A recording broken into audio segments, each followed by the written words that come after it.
Aujourd'hui, on plonge dans le système politique belge, mais pas de la façon habituelle. On va regarder ce qui se passe quand la belle promesse d'une constitution, sur papier, se confronte à une réalité qui, elle, semble raconter une histoire complètement différente. C'est vraiment ça le cœur de notre analyse. OK, alors tout part de là, de cette phrase qui est vraiment la base de tout. L'article 33 de la Constitution belge, c'est comme la pierre angulaire de la démocratie là-bas. Le texte est super clair, pas de flafla. En théorie, le pouvoir, il vient de la nation. Du peuple, c'est simple, c'est puissant. Ça, c'est l'idéal écrit noir sur blanc. Mais, et c'est là que ça devient intéressant, il y a un hic. Si le pouvoir vient vraiment du peuple, comment on explique ce chiffre-là? Un chiffre qui est, disons-le, presque total, 99,73 %.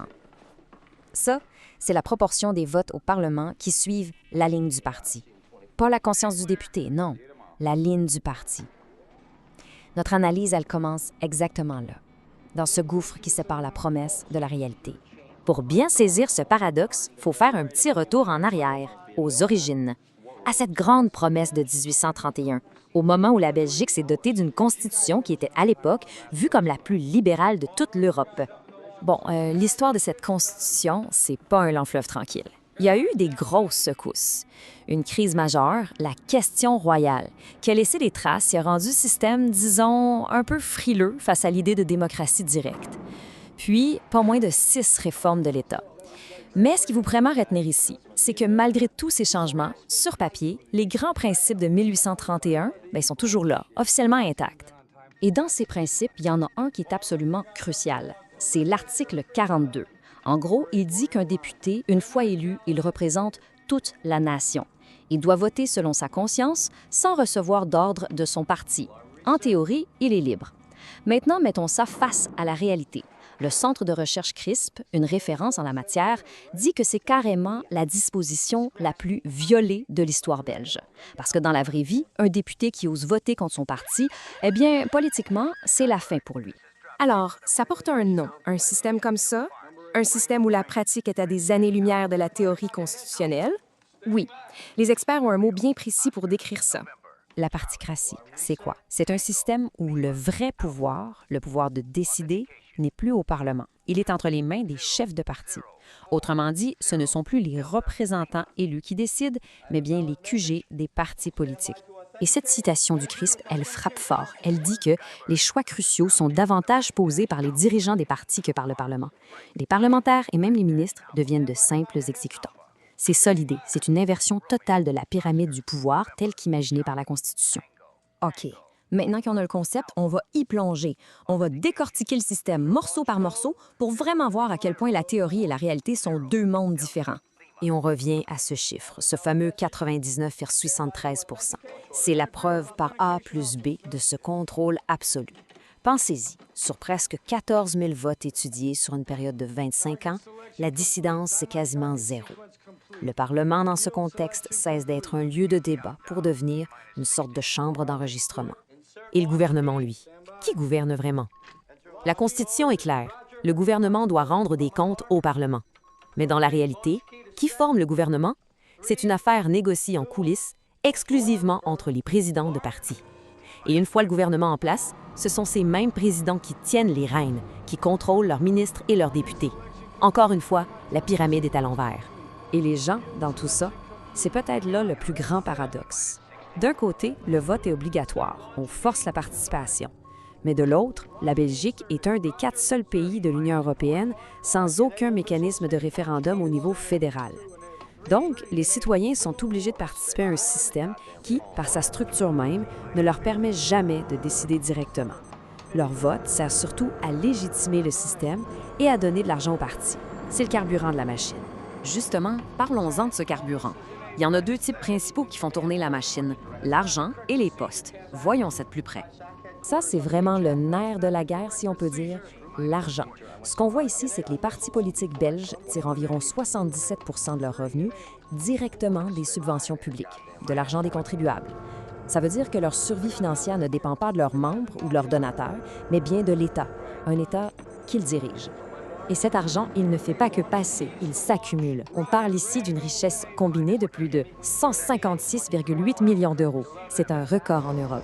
C'est tellement énorme que des chercheurs utilisent le terme de partis cartel, des partis qui sont en quelque sorte devenus financièrement indépendants de la société et donc extrêmement puissants.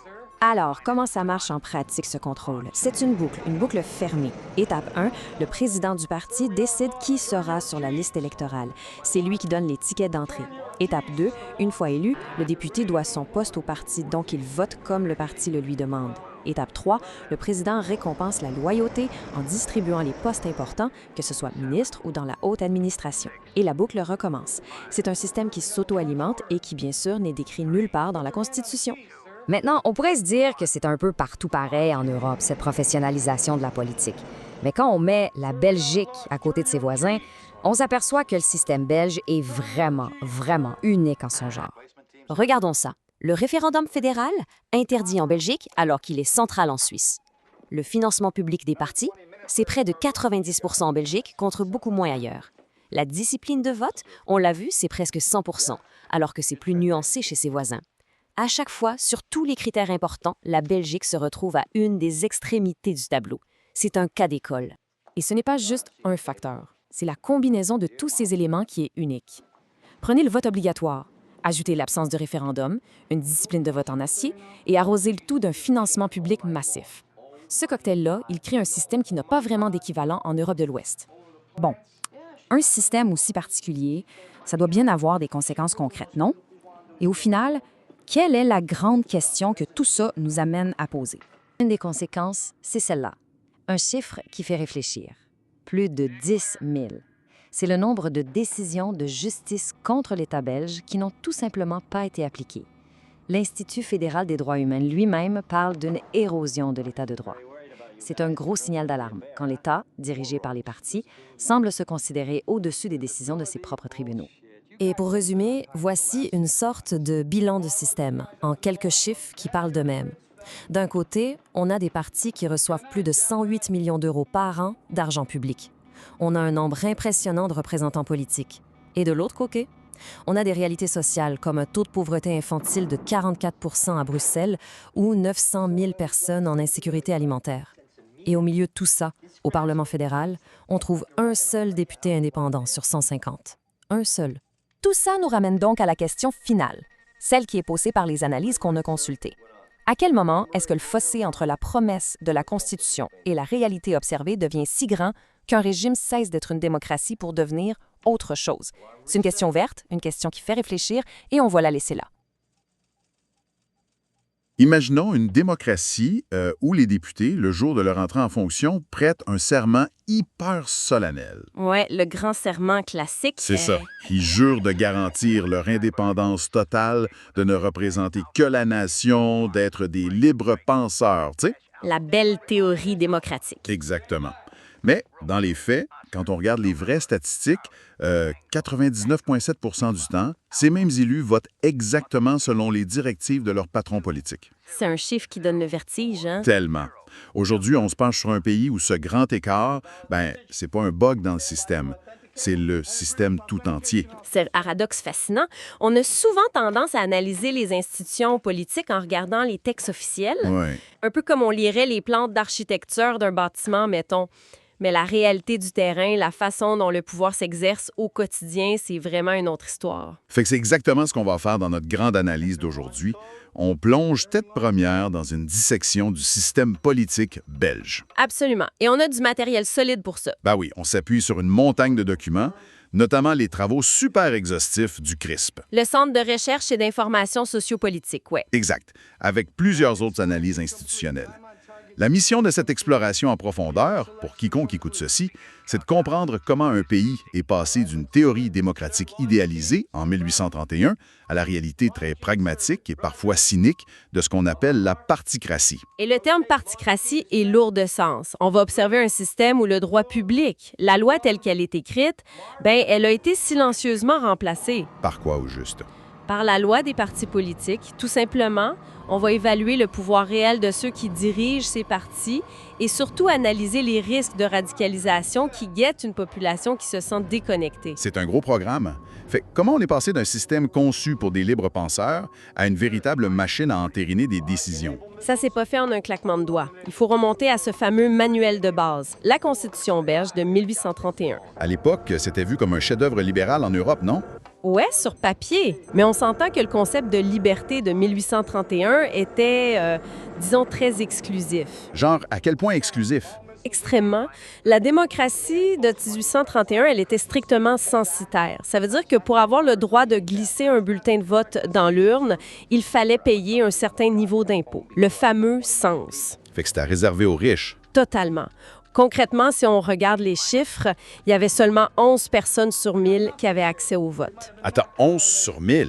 Ouais, juste 11. C'était un club de notables, d'aristocrates et de grands bourgeois qui décidaient entre eux. Mais ça a fini par évoluer, j'imagine, avec la pression populaire. Oui, mais très, très progressivement. Avant d'arriver au suffrage universel tel qu'on le conçoit aujourd'hui, le système a inventé des mécanismes de transition fascinants. Pour protéger les élites, je parie? Exact. Par exemple, le vote plural, introduit en 1893, on a donné le droit de vote à plus de monde, mais Il y a toujours un main. on a accordé des votes supplémentaires, genre 2 ou même 3 voix, aux citoyens qui avaient des diplômes universitaires ou des propriétés. Ah, la belle arnaque. L'objectif mathématique, c'était d'empêcher la masse ouvrière d'avoir le dernier mot. C'est exactement ça. Mais, malgré ce côté très élitiste, ce texte original contenait un garde-fou fondamental qui existe toujours aujourd'hui. C'est l'article 42.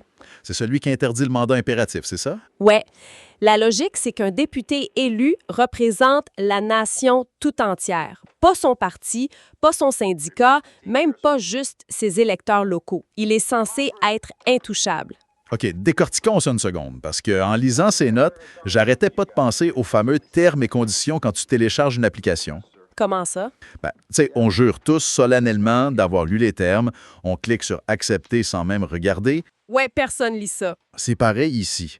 Dans ce système, les parlementaires prêtent serment d'observer une constitution qui garantit leur liberté absolue de vote. Mais en pratique, ils cliquent sur « Accepter » et suivent la consigne du parti sans jamais contester. C'est une excellente analogie. Personne respecte l'esprit du texte parce que le système ne le permet pas. Le contraste avec les données empiriques est brutal. C'est là que ça devient surréaliste. Sur les textes du gouvernement, la discipline de vote, c'est quoi? 99,73 %. Il n'y a jamais de rebelle. Presque jamais. L'indépendance de l'élu a tout simplement disparu. Le constitutionnaliste Hugues Dumont utilise une expression très précise pour ça. Il parle d'une norme paralégale. Une règle non écrite, dans le fond. Voilà. Une règle qui s'impose à tous avec plus de force que la Constitution elle-même. Et ça transforme les députés en ce que les sociologues appellent du bétail de vote. Du bétail de vote, waouh, le terme est fort. Mais pourquoi ils acceptent ça? Un député a techniquement le droit de voter contre son parti, non? Techniquement, oui. Mais s'il le fait, la mécanique partisane se met en route. C'est le président de parti qui compose les listes électorales pour le prochain scrutin. Ah, OK. Il décide qui est numéro 1, qui est numéro 10. Exactement. Un élu qui ne suit pas la ligne, il se ramasse au bas de la liste. Mathématiquement, ça veut dire perdre sa job, perdre ses financements, son exclusion politique. Fait que le Parlement devient une simple chambre d'entérinement, une machine à estamper. Ce fameux rubber stamp. C'est la fusion matérielle des pouvoirs, oui. Mais si les parlementaires décident rien, que les ministres demandent la permission avant de trancher, qui tire les ficelles au bout du compte? Ça nous amène directement au véritable chef d'orchestre du pays. Et c'est une anomalie historique majeure, parce que pendant plus d'un siècle et demi, la Constitution belge ne mentionnait même pas l'existence des partis politiques. Le mot était même pas là. Nulle part. C'était de pure abstraction. Pourtant, ce sont eux qui ont phagocyté l'État. On parle de véritable roi sans couronne. L'économiste Bruno Coleman a même un nom pour ça, la particratie consulaire. Oui. L'idée qu'une toute petite poignée de présidents de partis dirige la nation entière, un peu comme les consuls sous la République romaine. Et ça se passe sous ces décisions-là? Pas au Parlement, clairement. Non, ça se passe dans une institution totalement non officielle, les réunions du lundi matin. Attends, le vrai pouvoir, c'est une réunion du lundi matin. Exact. Le lundi à huis clos, les présidents de partis réunissent leurs ministres clés. C'est là qu'on fait les vrais arbitrages budgétaires et qu'on fixe les votes. Et le reste de la semaine? Le reste de la semaine, c'est de la chorégraphie. Les débats du mercredi, les votes du jeudi, ça sert juste à valider ce qui a été décidé le lundi. Incroyable. Et ces présidents-là, ils contrôlent aussi les nominations, non? C'est eux qui distribuent les portefeuilles ministériels. Oui, ils court-circuitent complètement le processus démocratique direct. Mais le plus choquant, ce sont les rémunérations liées à ce pouvoir. Ah, parlons-en, des chefs. C'est combien environ? Bien, quand on regarde les rémunérations cumulées, parce qu'ils sont souvent bourgmestres ou députés en même temps, c'est colossal. Les sources mentionnent environ 410 000 € pour Paul Magnette. 410 millions d'euros. Ouais, Et autour de 337 millions d'euros pour Maxime Prévost, par exemple. mais c'est gigantesque. C'est des salaires de chefs d'État. C'est le reflet de la centralisation absolue du pouvoir.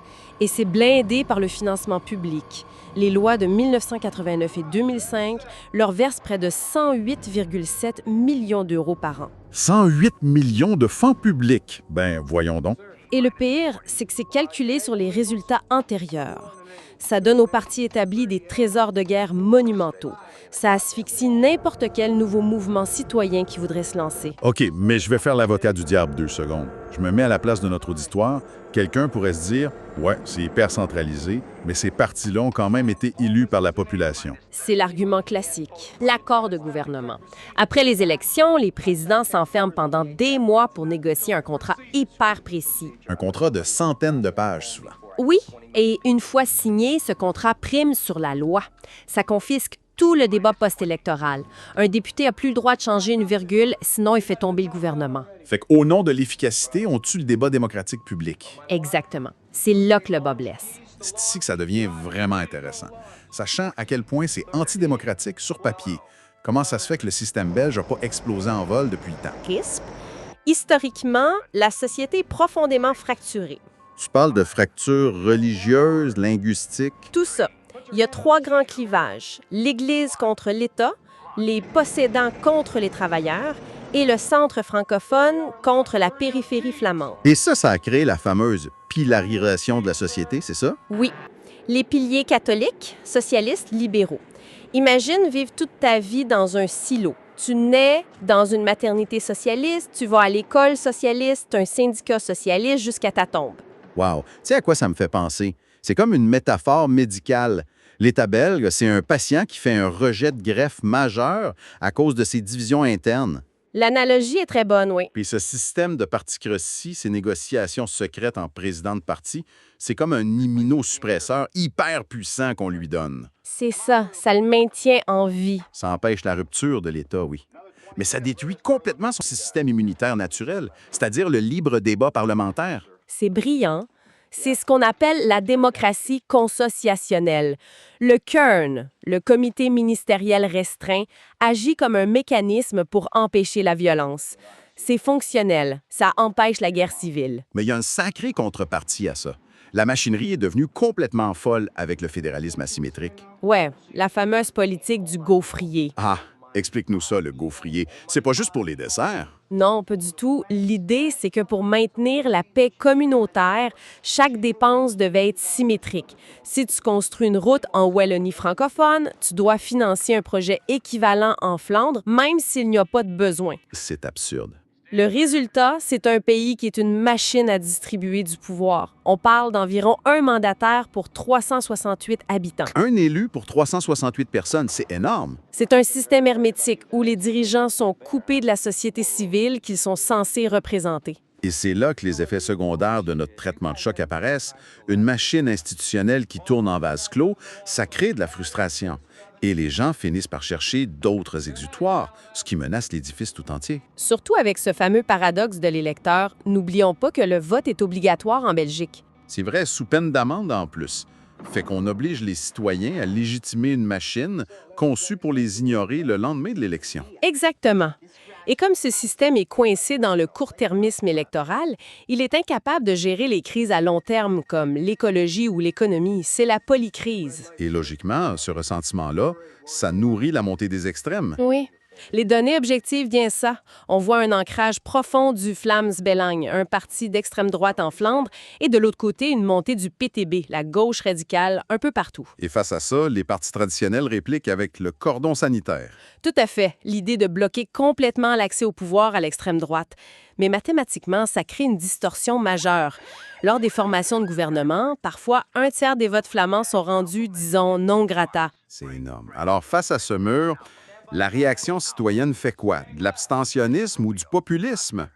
D'un côté, oui, mais de l'autre, il y a une vraie recherche de nouvelles formes de démocratie. Le CRISP met beaucoup en avant des outils d'éducation critique. Comme le programme Démocratie ou Politéa pour réarmer intellectuellement les citoyens? C'est ça. Et il y a aussi la grande discussion autour des assemblées citoyennes tirées au sort. Oui, parlons-en de ça. Parce que, honnêtement, remplacer des élus professionnels par des citoyens tirés au sort, est-ce que c'est pas risquer l'incompétence totale face à des dossiers hyper techniques? C'est la critique habituelle, oui. Mais si on relie ça à la situation dans son ensemble, il faut se rappeler du triangle d'or de la démocratie. Souveraineté populaire, état de droit et droits humains. Actuellement, l'état de droit, devenu purement technique et expert, a complètement avalé la souveraineté populaire. Le tirage au sort n'est pas vu comme un remplacement total, C'est quoi alors? un complément.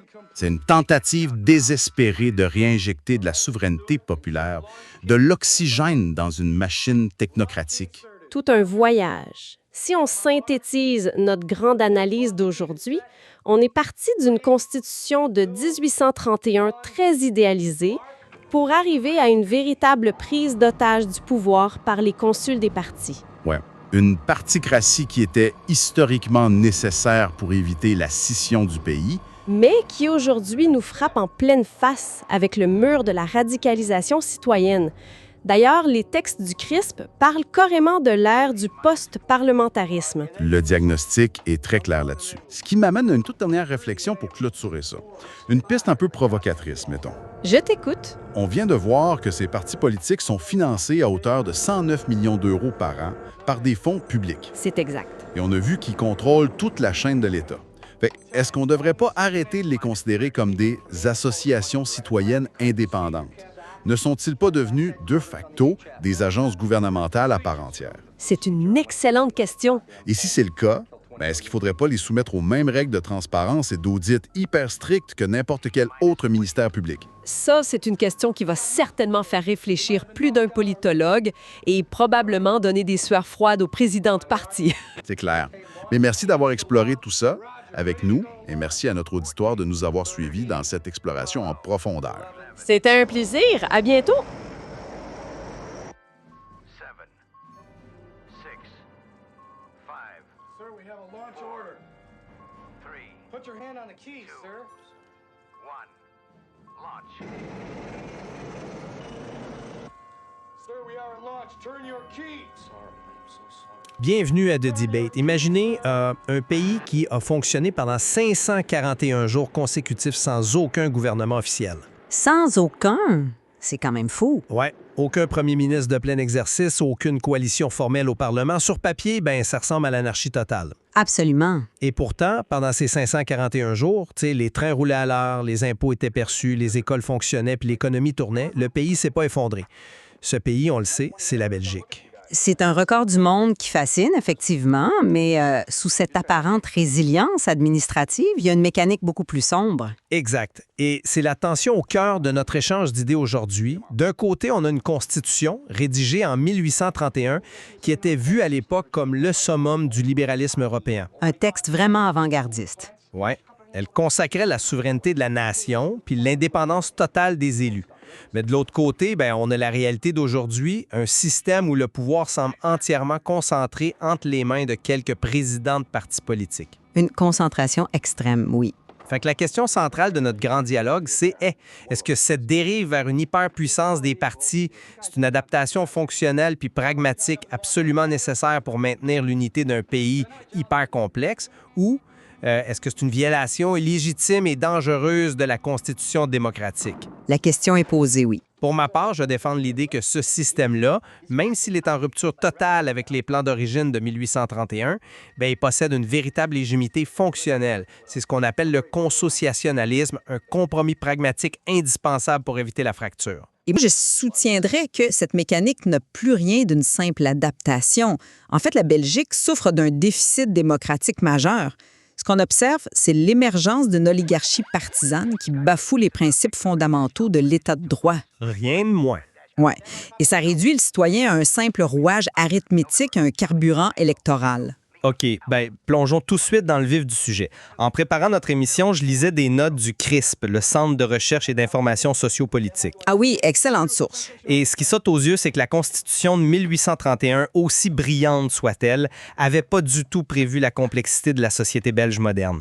Le pays s'est construit sur des fractures, des clivages profonds. C'est clair. Il y a eu la guerre scolaire entre l'Église et l'État, les luttes ouvrières et bien sûr la grande fracture linguistique. Et face à ces tensions, la Belgique a survécu grâce à la pilarisation. Les fameux piliers, les sociologues ont très bien documenté ces lignes de faille. Exactement. J'aimerais qu'on l'explique une seconde. Historiquement, la société s'est divisée en piliers. Catholique, socialiste, libéral. En gros, tu pouvais naître dans une clinique catholique, aller à l'école catholique, adhérer à un syndicat catholique. Lire un journal catholique. Ouais, et finir tes jours dans une maison de repos catholique. Les partis politiques étaient la clé de voûte de ces piliers. Ce sont eux qui pouvaient s'asseoir autour d'une table pour négocier la paix sociale. Donc, la discipline de parti, ce n'est pas une anomalie, c'est le moteur même du compromis à la belge. Je vous l'accorde, la théorie des clivages explique très bien l'histoire du 20e siècle. Mais on ne peut pas utiliser cette histoire pour justifier le fonctionnement d'aujourd'hui. Ah non, pourquoi pas? Parce que ce qui se passe actuellement, c'est plus de la pilarisation organique. C'est un détournement institutionnel. En droit constitutionnel, des analystes parlent d'une particratie consulaire. Une particratie consulaire. C'est quand même un terme très fort. C'est le terme exact. Le pouvoir réel en Belgique n'est plus au Parlement. Il réside dans les mains d'une demi-douzaine de présidents de partis. Les fameux présidents? Oui. Ces gens-là, qui dirigent leur formation avec une pointe de fer, n'ont souvent aucun mandat exécutif. Ils ne sont pas élus par l'ensemble du corps électoral pour diriger le pays. Mais ce sont eux qui tirent toutes les ficelles. Et pour asseoir cette domination, le système viole frontalement le texte constitutionnel. Attendez, violer frontalement. Vous pensez à quoi exactement? Prenons l'article 42 de la Constitution. Il est limpide. Il dit « Les membres des deux chambres représentent la nation et non uniquement ceux qui les ont élus. C'est l'interdiction stricte du mandat impératif. » Donc, sur papier, un député doit voter selon sa conscience sans recevoir d'ordre de personne. Exactement. Or, savez-vous à combien s'élève la discipline de vote imposée par les partis à la Chambre des représentants aujourd'hui? Je sais que c'est élevé, mais donnez-moi le chiffre. 99,73 %. Attendez, je veux être certain de bien comprendre. 99,73 %. Vous êtes en train de me dire que sur des milliers de votes, que ce soit pour le budget ou l'environnement, pratiquement aucun des 150 députés ne s'écarte jamais de la ligne dictée? C'est exactement ce que je vous dis. C'est une obéissance quasi clinique. Et c'est une violation flagrante de l'esprit et de la lettre du droit constitutionnel. Oui, vu comme ça. Ça vide le Parlement de son rôle délibératif. Le débat parlementaire devient un théâtre d'ombre. Et pire, ça crée une fusion matérielle des pouvoirs exécutifs et législatifs. L'exécutif dicte les lois et le législatif se contente d'appuyer sur le bouton vert. Le principe de la séparation des pouvoirs en prend un coup. Il est détruit, purement et simplement. C'est la base de toute démocratie libérale, tu sais. C'est quand même lourd comme constat. Vous parlez d'un théâtre d'ombre, mais concrètement, comment ça se matérialise après une élection? Parce que, tu sais, si le Parlement décide plus rien, à quoi servent les semaines de tractation qu'on voit aux nouvelles? Ah, mais c'est là tout le paradoxe. Le Parlement post-électoral n'est qu'un simulacre. Quand les urnes ferment, les gouvernements ne sont pas formés dans l'hémicycle par des parlementaires qui discutent. Non, ça se passe ailleurs. Tout se passe dans le secret des salons du Palais royal. Le roi consulte non pas les chefs de groupe parlementaires en priorité, mais les présidents de parti. Ce sont eux qui rédigent, virgule par virgule, un accord de gouvernement de plusieurs centaines de pages. Le fameux accord de coalition. Oui, et ensuite ils font le casting ministériel. Le député de base sait très bien qu'il doit son siège à la place qu'on lui a donnée sur la liste. Donc, il se tait puis il vote selon la consigne. Le serment du député, c'est un rituel vide face à l'irresponsabilité juridique de ses votes dictés. OK. Je comprends pourquoi vous avancez cela, mais laissez-moi vous proposer une autre perspective. Si on pousse votre raisonnement constitutionnaliste jusqu'au bout, on frappe un mur d'impossibilités pratiques. J'aimerais qu'on compare le système belge à un système d'exploitation informatique. Une métaphore informatique. Je vous écoute. La Constitution de 1831, c'est comme un vieux Windows 95. À l'époque, c'était super, ça faisait rouler des petits programmes simples, mais aujourd'hui, on essaie d'y faire tourner des logiciels extraordinairement lourds puis complexes. Où voulez-vous en venir au juste? Pensez aux exigences pour passer une loi importante en Belgique. Il faut souvent des majorités spéciales des 2/3 au global, mais en plus, il faut une majorité absolue dans chaque groupe linguistique. Les francophones et les néerlandophones, oui. Imaginez une seule seconde si chacun des 150 députés votait de manière totalement indépendante, le système planterait instantanément. Ce serait l'écran bleu de la mort perpétuelle. L'accord de gouvernement, c'est en réalité le code source qui empêche le pays de sombrer. Mais à quel prix démocratique? Je vous pose la question. Comment maintenir un État avec 6 parlements et 9 gouvernements sans une hyper-coordination partisane? La liberté absolue du député, c'est un luxe pour des pays unitaires, pas pour la Belgique. L'argument de l'efficacité opérationnelle est séduisant, je l'admets. Mais il justifie une technocratie d'appareil qui oblitère complètement la place du citoyen. Et c'est là le cœur du problème. Dans votre grand système informatique, le citoyen est littéralement réduit à être la matière première de cette machinerie. Comment ça, la matière première? Le citoyen élit quand même ses représentants? Oui, mais regardons de plus près. N'oublions pas le paradoxe central. Le vote est obligatoire en Belgique.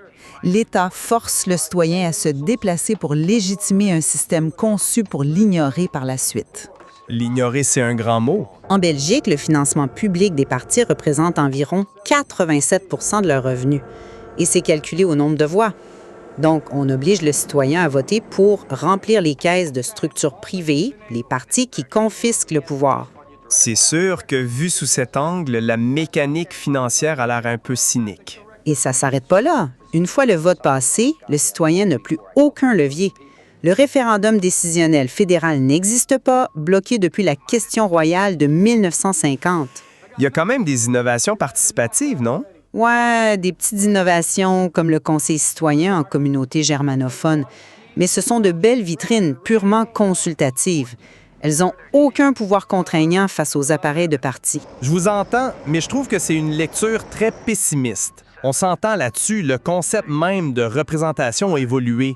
En 1831, on élisait une élite indépendante, des notables qui avaient le temps et l'argent de réfléchir pour la masse. Et vous dites que c'est plus ça aujourd'hui? Ben non, l'élection moderne ne sert pas à désigner des électrons libres, elle sert à mandater un bloc idéologique clair. L'électeur sait très bien qu'en votant pour une liste, il donne un mandat à un parti. Et, loin d'ignorer le citoyen, les partis utilisent cette force pour agir comme les gardiens ultimes de la démocratie. Gardiens de la démocratie en la confisquant, c'est très audacieux. Laissez-moi vous donner l'exemple du cordon sanitaire en Belgique francophone. C'est grâce à l'entente stricte puis très disciplinée des partis traditionnels qu'on parvient à bloquer l'extrême droite. C'est ce qui préserve le fameux triangle d'or, souveraineté populaire, état de droit et droits humains. Oui, je connais bien ce concept de Pierre Asner. Sans cette discipline de fer, le système serait infiniment plus vulnérable aux dérives illibérales qu'on voit partout en Europe. C'est un argument convaincant, mais avez-vous considéré le coût de cette fameuse mise sous tutelle? Prenons la Flandre, où le Vlaams-Belang attire parfois un quart, voire un tiers de l'électorat. Oui, la montée est fulgurante. L'exclusion systémique de ce parti est peut-être justifiée moralement, mais son implication mécanique, décidée au sommet, modifie le pacte représentatif. Vous vous retrouvez avec des millions de votes non grata. Tu comprends la frustration que ça engendre? Et analysez la dynamique. Dans ce système, un simple militant de parti qui vote en interne pour valider la coalition a mathématiquement plus de poids sur l'État qu'un citoyen ordinaire. C'est ce fossé qui alimente le cynisme, l'abstention psychologique et la colère. C'est clair que cette distance-là nourrit la frustration. Mais il faut aussi regarder ce que cette méchante particratie a accompli sur l'architecture de l'État. La Belgique n'est pas un pays figé. Depuis 1970, il y a eu 6 grandes réformes de l'État. C'est une réponse extraordinairement sophistiquée aux tensions. Sophistiqué. Honnêtement, c'est un labyrinthe. C'est un labyrinthe, oui, mais un labyrinthe qui maintient la paix civile. Et pour y arriver, les partis ont inventé des mécanismes fascinants. Prenez la politique du gaufrier. Ah oui, le fameux équilibre strict des investissements? Exactement. Si l'État fédéral coulait 1 kilomètre d'asphalte en Wallonie, il fallait financer un projet équivalent en Flandre, même sans besoin urgent. C'était le prix de la paix. Et au-delà de ça, la plus grande preuve de résilience, c'est l'équipolence des normes. Un concept juridique très particulier à la Belgique, en effet. Oui, il n'y a pas de hiérarchie entre le fédéral et les régions. Un décret voté par le Parlement wallon a la même force juridique qu'une loi fédérale. Le système particratique absorbe les chocs justement grâce à cette flexibilité que vous qualifiez des légitimes. Vous appelez ça de la flexibilité, moi j'appelle ça une centrifugeuse institutionnelle.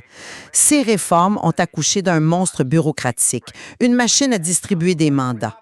Savez-vous que la Belgique compte un mandataire politique pour 368 habitants? C'est beaucoup, je l'avoue. C'est ahurissant. Ce morcellement n'apporte pas de la résilience, il apporte une paralysie structurelle. Quand tout le monde est responsable de tout, plus personne n'est responsable de rien. Et cette paralysie atteint les fondements même de l'État de droit. L'Institut fédéral des droits humains tire la sonnette d'alarme sur l'érosion de l'État de droit. Vous parlez de l'exécution des décisions de justice, j'imagine. Exactement. Il y a plus de 10 000 condamnations judiciaires qui sont tout simplement pas exécutées par les autorités. L'affaire Climat-Sac, le contentieux climatique, en est l'illustration parfaite. Ouais, une affaire majeure. La justice tranche, ordonne de réduire les émissions, mais le pouvoir politique, bloqué par les calculs électoraux des présidents de parti, fait rien. Quand l'exécutif partisan ignore le pouvoir judiciaire, votre belle équipolience des normes sert à rien. C'est l'État de droit qui s'effondre. Bon, c'est pénible que le non-respect des décisions de justice est une faille critique. On ne peut pas balayer ça sous le tapis. Le morcellement rend la concertation extraordinairement ardue, que ce soit pour l'environnement ou la santé.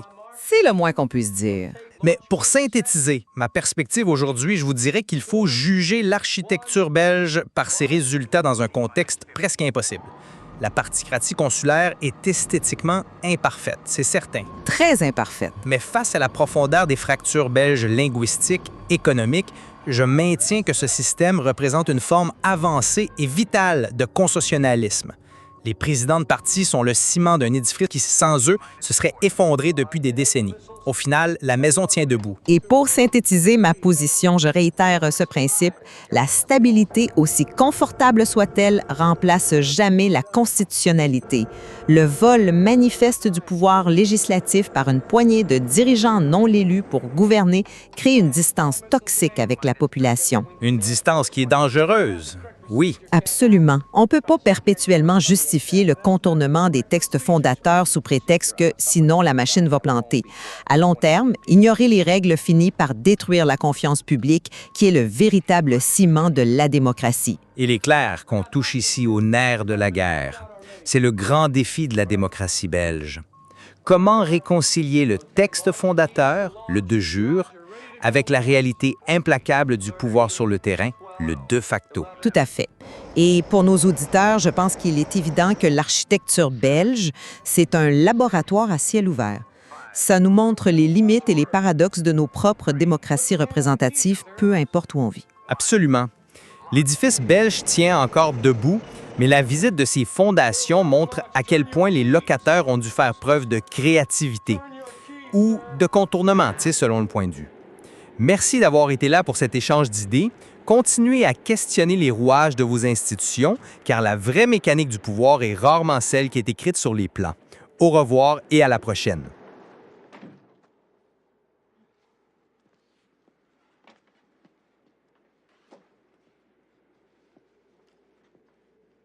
Bienvenue à The Debate. Imaginez un instant que vous essayez de naviguer dans une métropole moderne, vraiment tentaculaire, en utilisant une carte qui a été dessinée en 1831. Ah ouais, bonne chance avec ça. Exactement. Sur le papier, les avenues sont droites, les intersections sont logiques, l'architecture est magnifiquement pensée. En théorie, c'est parfait. Ouais, sauf que quand vous levez les yeux du papier pour regarder par le pare-brise, la réalité est tout autre. Ces grandes avenues parfaitement dessinées sont bloquées par des murs. C'est ça. Le véritable trafic, lui, s'écoule par un réseau souterrain, des tunnels, des autoroutes privées qui ne figurent absolument nulle part sur votre belle carte constitutionnelle. C'est une super métaphore. Et si on s'obstine à suivre uniquement le tracé de ce vieux parchemin, on n'arrivera tout simplement jamais à destination. Aujourd'hui, on pose un regard vraiment sans concession sur l'écart entre la carte et le territoire de l'État belge. On va s'appuyer sur les données assez vertigineuses du précis de droit institutionnel belge, Théorie constitutionnelle et réalité particratique, publié en 2026. Un ouvrage fascinant d'ailleurs. Absolument.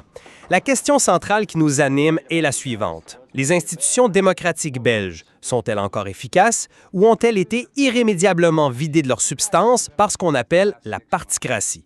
Moi, je représente ici l'approche structurée, disons plus empirique. Oui. Je soutiens que cette particratie, malgré toutes ses apparences anticonstitutionnelles et ses lourdeurs, c'est en réalité une adaptation fonctionnelle et indispensable.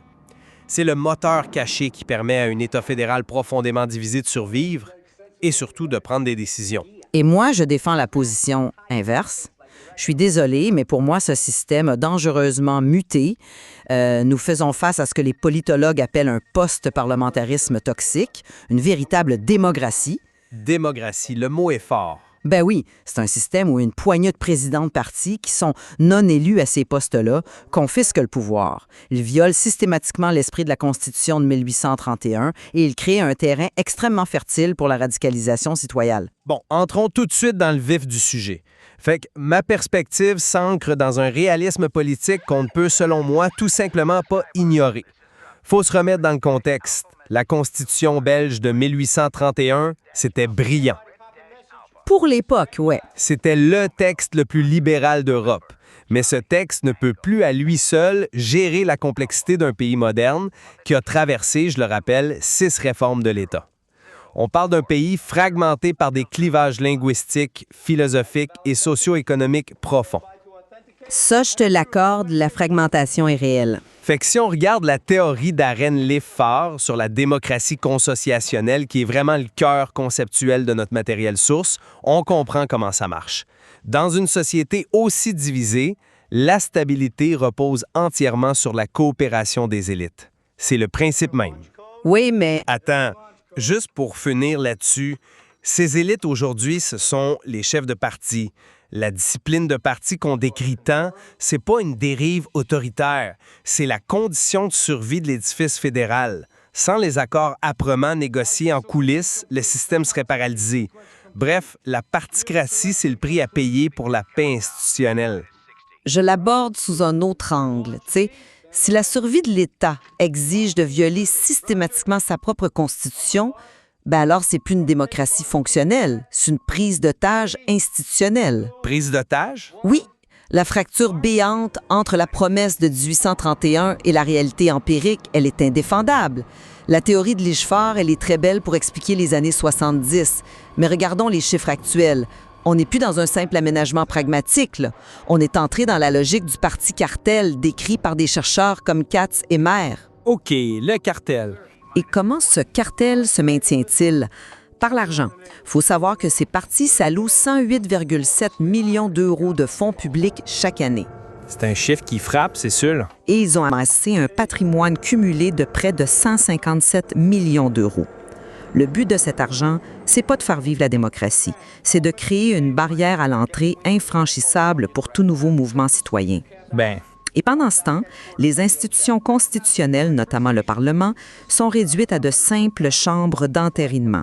Le député n'est plus un représentant de la nation, il est devenu l'employé d'un cartel subventionné par l'État. J'avoue que ces montants-là, ça donne le vertige. Et c'est tout à fait normal de se questionner quand on voit ces chiffres. Mais Puisque tu mets de l'avant ce décalage entre la théorie et la réalité opérationnelle, faut identifier qui détient le véritable pouvoir de décision. Exact. Et ça nous mène directement à notre premier grand point de friction, le rôle des présidents de parti. Le précis les qualifie de rois sans couronne. Comment est-ce que tu analyses leur fonction au quotidien présentement? Leur fonction, c'est une usurpation pure et simple. Carrément. Mettons, prenons un mécanisme très concret, le casting ministériel. L'article 96 de la Constitution, il est limpide. C'est le roi qui nomme les ministres. En réalité, comment ça se passe? Ce sont les présidents de partis qui distribuent les portefeuilles ministériels selon un rapport de force purement interne. Ouais, c'est la réalité politique. Souvent pour récompenser des fidèles ou neutraliser des rivaux. Ce pouvoir n'a absolument aucune base constitutionnelle. Et ça va beaucoup plus loin. Le vrai centre du pouvoir en Belgique, c'est le fameux Conseil du lundi matin. Ah oui, le lundi matin. Chaque lundi, ces présidents réunissent leurs ministres et leurs chefs de groupe parlementaire dans l'ombre. C'est là, dans une réunion qui n'existe dans aucun texte de loi, que se décident les orientations stratégiques du pays, les positions de vote, les budgets. Le gouvernement officiel ne fait qu'exécuter ce qui a été décidé le lundi. OK, je t'arrête sur le terme d'usurpation. Mettons-nous à la place des négociateurs 2 secondes. Compare l'État belge à une immense cathédrale gothique extrêmement fragile. Ses piliers sont lourds, ses voûtes menacent de s'effondrer sous le poids de ses propres contradictions linguistiques entre francophones et néerlandophones. D'accord. Les présidents de parti, ce sont les clés de voûte de cet édifice. Face à une Chambre des représentants fragmentée en 11 groupes parlementaires, comme on l'a vu lors des interminables 240 jours de négociations de la coalition Arizona. Ouais, 240 jours, c'est long. Mais qui d'autre a la légitimité politique ou même la capacité technique pour forger des compromis entre ces différents piliers? Si on laisse 150 personnes négocier individuellement, ça prendrait 1000 jours. C'est une façon de voir les choses. Tu appelles ça de l'usurpation, moi j'appelle ça de la gestion de crise permanente. Il fallait bien que quelqu'un prenne le volant d'un véhicule que la Constitution n'avait pas équipé de direction assistée pour le 21e siècle. T'sais. Je suis désolée, mais je n'achète pas cet argument. C'est une métaphore séduisante, la cathédrale, mais une clé de voûte, ça soutient l'édifice pour le bien commun. Les présidents de parti, eux, ils soutiennent l'édifice pour le bénéfice exclusif de leur propre structure. Ah, tu trouves? Mais il faut regarder comment ils colonisent ce qu'on appelle le secteur parapublic. Les 323 intercommunales belges, ces structures qui gèrent l'eau, les déchets, l'énergie, brassent plus de 10,4 milliards d'euros. Oui, c'est un énorme secteur. Et les partis se répartissent les quelques 10 000 postes d'administrateurs selon la fameuse clé d'Hondt. Pour ceux qui nous écoutent, la clé d'Hondt, c'est grosso modo une formule mathématique qui garantit que ces postes super lucratifs sont distribués strictement proportionnellement au poids électoral du parti. C'est le principe de la proportionnelle, oui. Que ce soit chez Bpost, à la SNCB ou même dans les théâtres et les médias publics, tout est politisé. En Wallonie, on exige même désormais que les hauts fonctionnaires adhèrent formellement aux objectifs de la déclaration gouvernementale. C'est un point sensible, je l'admets. C'est une boucle de pouvoir hermétique. Le président fait la liste électorale, le député lui doit son siège, il vote selon la consigne et en retour, le parti distribue les postes rémunérateurs. Ce pouvoir de nomination, c'est pas un outil de stabilisation, c'est un outil d'asservissement. Je dois admettre que voir la SNCB ou Bpost politisée à ce point-là, ça fait grincer des dents n'importe quel observateur démocratique. C'est inélégant, c'est très vrai. C'est le moins qu'on puisse dire. Mais expliquons pourquoi ce mécanisme existe. As-tu considéré que cette distribution de postes, c'est précisément la colle qui maintient les différentes factions engagées dans le projet national belge? La colle? Ben oui. Le consocialisonnalisme repose sur la distribution proportionnelle des ressources. Si tu supprimes ce levier de nomination massif, tu retires l'incitatif principal à la coopération entre des piliers historiques qui, autrement, n'auraient aucune raison de s'entendre. Fait que c'est du donnant-donnant?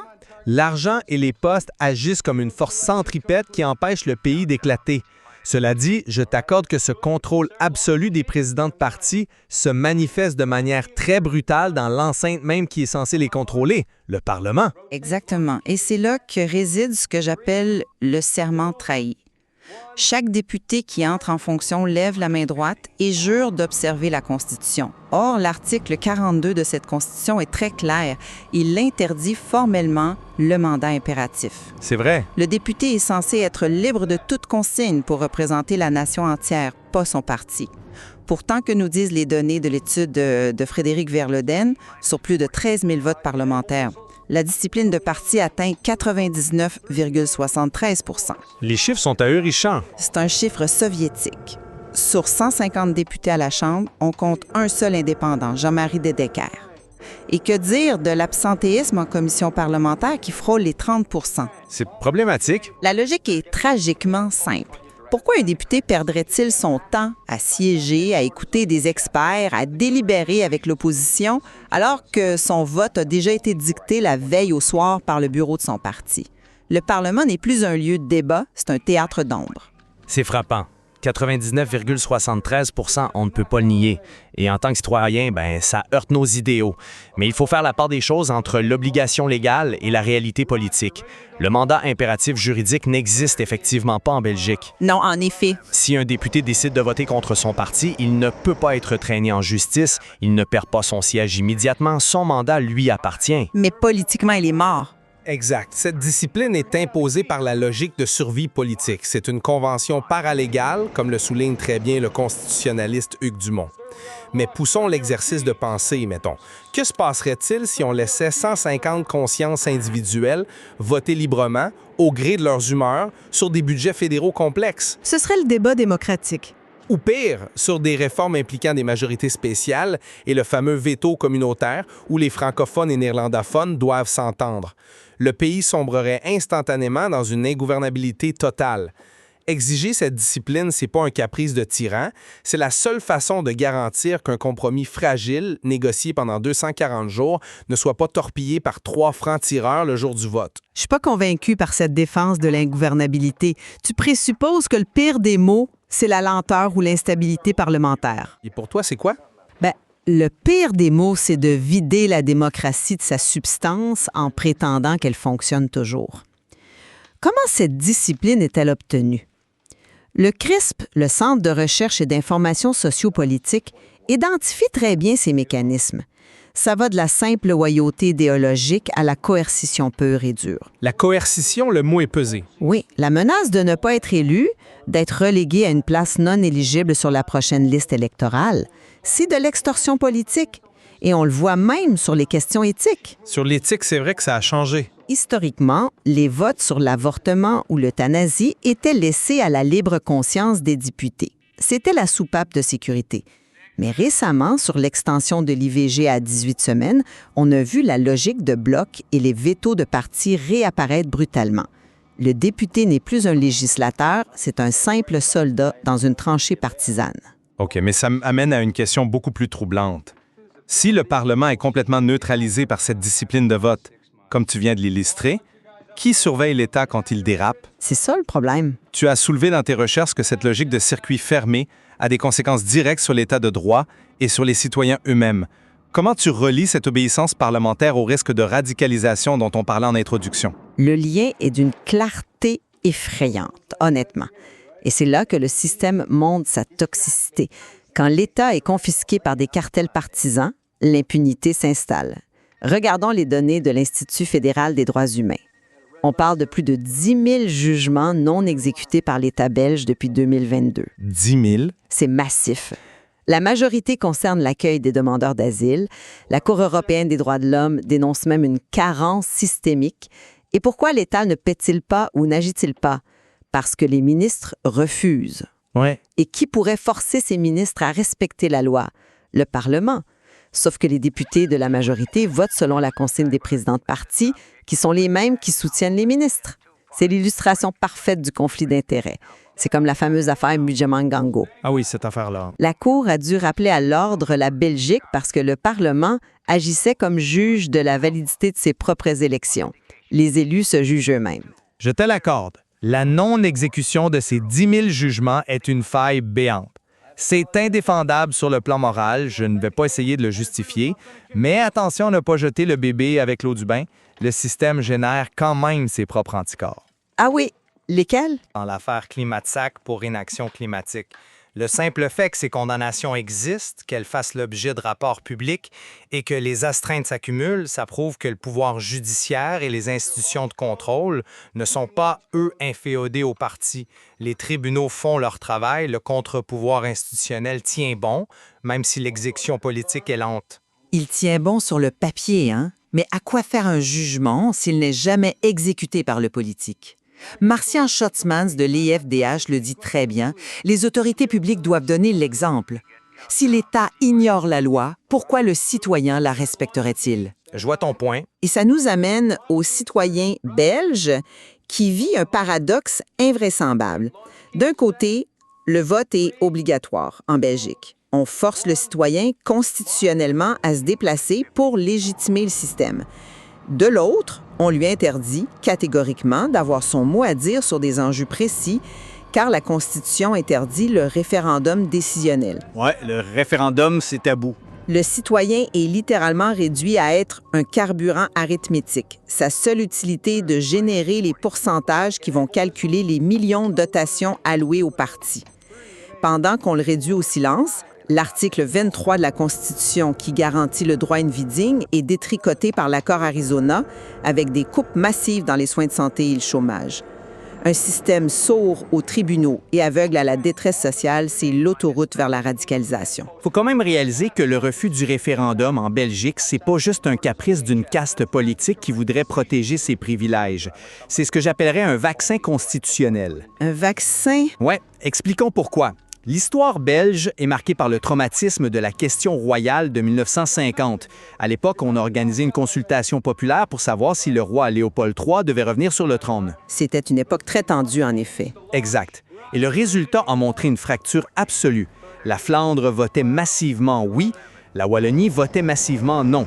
Ça a littéralement failli provoquer une guerre civile. Il y a eu 4 morts lors de manifestations à Grasberler. C'est un fait historique, oui. Et produire la démocratie directe pure et dure dans un pays traversé par des clivages linguistiques et sociaux aussi inflammables, c'est jouer avec des allumettes dans une poudrière. Et puis, il faut être juste, hein, le système essaie de se réinventer. Ah bon? On voit des brèches d'innovation, comme le Conseil citoyen belgien de la communauté germanophone. C'est une assemblée citoyenne tirée au sort en permanence qui a un droit de regard sur les lois. Se réinventer. Franchement, ces instances comme Osbelgia ou les commissions délibératives à Bruxelles, ce sont des simulacres participatifs. Des simulacres, carrément? C'est très sympathique, mais ça reste purement consultatif. Le pouvoir décisionnel final, celui qui contrôle les budgets, reste invariablement entre les mains des partis traditionnels. C'est une façon de s'acheter une conscience démocratique à peu de frais. C'est un peu cynique comme vision, non? Mais la barrière à l'entrée reste totale, avec un seuil électoral fixé à 5 % et des partis installés qui touchent 2 fois plus d'argent public qu'en Allemagne. Aucun nouveau mouvement citoyen spontané ne peut émerger pour concurrencer le cartel de l'intérieur. Le verrouillage est complet. On arrive au terme de notre analyse et c'est exactement là que nos visions s'entrechoquent vraiment. De mon côté, je maintiens que la particratie belge, avec tous ses défauts esthétiques indéniables et ses lourdeurs procédurales et la brutalité de sa discipline de vote, ça demeure un mécanisme pragmatique. Un mécanisme coûteux quand même? Peut-être, mais c'est cette ingénierie souterraine qui permet à la Belgique de fonctionner. C'est ce qui maintient en équilibre un filet social encore très développé et une architecture linguistique qu'aucun autre pays au monde ne réussit à stabiliser de la sorte sans recourir à la scission du territoire ou à la violence. Et de mon côté, je conclus qu'un État, même fonctionnel en apparence, qui normalise la violation quotidienne de sa propre Constitution, qui ignore impunément plus de 10 000 décisions de justice et qui réduit le citoyen à un simple payeur de taxes, forcé de voter pour des listes préétablies, bien, ça participe à l'émergence d'une forme très dangereuse de post-parlementarisme. La démocratie, comme tu disais. Exactement. Fonctionnalité ne rime pas avec démocratie. Si on accepte que le cartel partisan soit au-dessus des lois sous prétexte de stabilité, on sacrifie l'essence même de l'État de droit. C'est une vraie tension, mais on s'entend tout de même sur une convergence fondamentale aujourd'hui. La Constitution de 1831 n'est définitivement plus le véritable mode d'emploi de l'État belge. La réalité du pouvoir s'est bel et bien déplacée de l'hémicycle parlementaire, lumineux et public, vers les sphères extra-parlementaires, dans les bureaux fermés des sièges de partis. Totalement d'accord là-dessus. L'écart entre ce que les manuels de droit enseignent aux étudiants et ce que les données empiriques mesurent sur le terrain est devenu un gouffre. C'est précisément ce qui rend l'analyse de ce glissement si précieuse pour comprendre la trajectoire de toutes nos démocraties modernes. Notre matériel source recèle encore d'innombrables pistes pour explorer cette lente mutation vers la démocratie et on ne fait qu'effleurer la surface des mécanismes de financement et de ce millefeuille institutionnel. Les faits sont là, ils sont documentés et les mécanismes financiers parlent d'eux-mêmes. Il appartient maintenant à chacun de peser le véritable coût démocratique de cette fameuse stabilité institutionnelle. Absolument. Et c'est sur cette réflexion qu'on va clore notre échange. Il appartient effectivement à chacun de tirer ses propres conclusions. Mais la prochaine fois que vous déplierez la magnifique carte de notre métropole constitutionnelle, posez-vous la question. Êtes-vous en train de regarder la véritable ville ou seulement le rêve dessiné par les urbanistes d'il y a 200 ans, pendant que le vrai pouvoir, lui, s'écoule silencieusement dans des tunnels que vous ne voyez pas?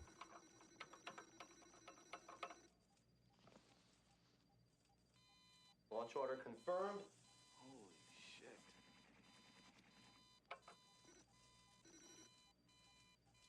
Target selection complete. Time on target sequence complete. Yield selection complete. Begin countdown. T-minus 60. All right, let's do it. Insert launch key. Stand by. Launch key inserted. Roger. On my mark. Rotate launch key to set. 3, 2, 1. Mark. T-minus 50.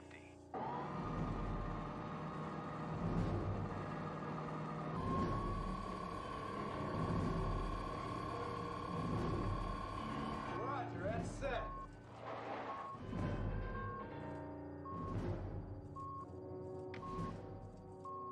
Sir. T-minus 40. Enable missiles. Number 1 enabled. 2 enabled. 3 enabled. 4, 5, somebody in the goddamn 6, phone.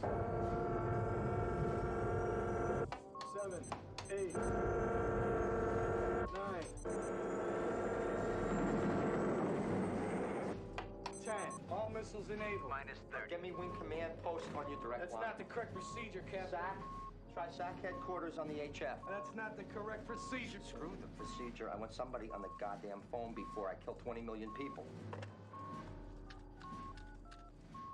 T-minus 20. I got nothing here. They might have been knocked out already. Right. On my mark, rotate launch keys to launch. Roger, ready to go launch. 14. 13, 12, 11. 7. 6. 5. Sir, we have a launch order. 3. Put your hand on the keys, 2, sir. 1. Launch. Sir, we are at launch. Turn your keys. Sorry, I'm so sorry.